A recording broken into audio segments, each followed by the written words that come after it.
The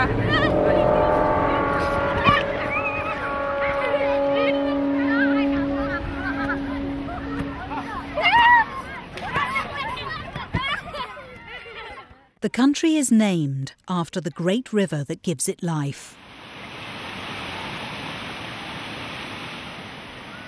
To the north lies the Sahara Desert. The sands are spreading outwards year by year. To the south is hot equatorial Africa. Niger has low rainfall and few natural resources, save for some gold and uranium. It is rated as one of the world's poorest countries. However, Niger has major assets, the energy and hard work of its people.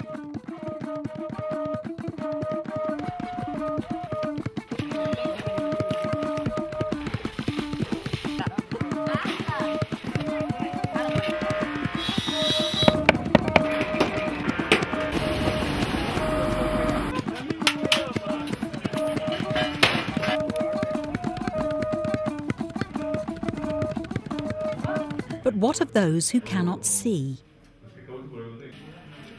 Blindness, it's estimated, afflicts well over 7 million people among the populations of countries in sub-Saharan Africa, Niger included. There are people of all ages who can only listen to the activity of others and who can only imagine what the world looks like. Children who cannot see their mothers, and mothers who cannot see their children. Men who cannot work in this busy but impoverished society and whose families will suffer. Life has to carry on. In many cases, the blindness is caused by something easily reversible, a cataract. Cataracts can nearly always be cured, but only with money, and for sums that many people cannot easily afford. Cataract surgery is one of the most cost-effective of healthcare interventions. In February 2008, a series of announcements made in Niamey, Niger's capital, offered hope to these people.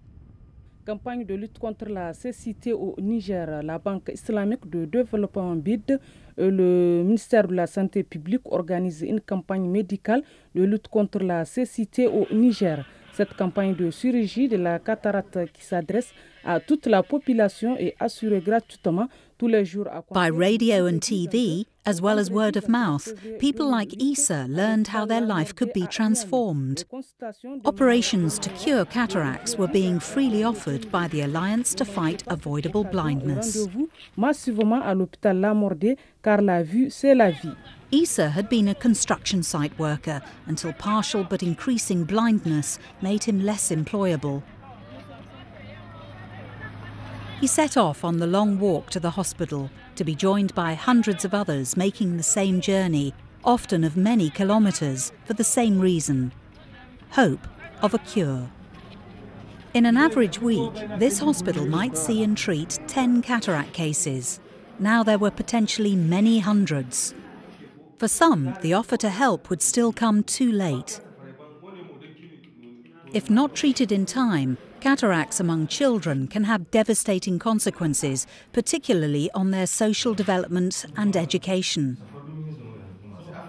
A team of volunteer Tunisian eye specialist doctors had been flown into Niger to carry out operations during 1 week. These highly qualified doctors are members of Nadi al-Bassar, an NGO from Tunisia, one of the member countries of the IDB. This is the first part of a regional project that will bring restored sight to over 50,000 people in Benin, Burkina Faso, Cameroon, Chad, Djibouti, Guinea, Mali, as well as Niger. The visiting team of doctors shared their expertise with the local surgeons, updating skills where needed.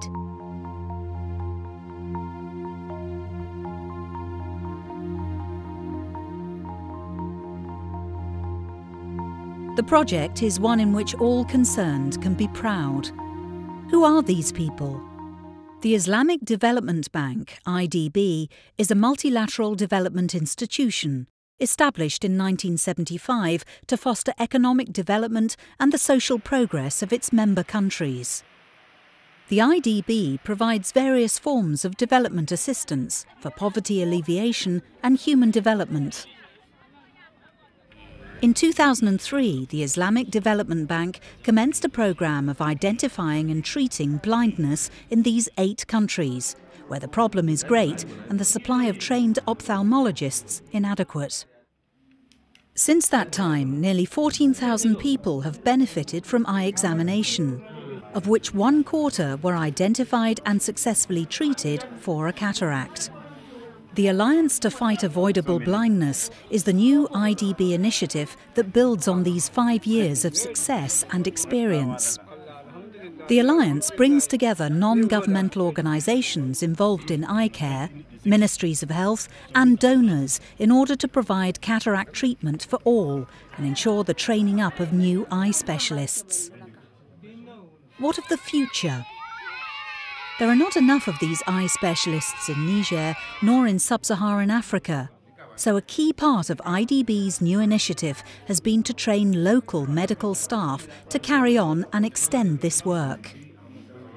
Issa is now back in full employment and earning a decent wage so that he can help himself and his family. Many others have been allowed once again to see the colour and beauty that lies around them. In spite of its poverty, Niger is a brave and hard-working society. The people of Niger and neighbouring countries are grateful to the Islamic Development Bank and its partners for what's been achieved. But even more could be done. They're helping themselves as much as they can. All that's needed is additional support and funding. In this way, yet more men, women and children will not be condemned to a life which consists of hearing the world go by, but not seeing it.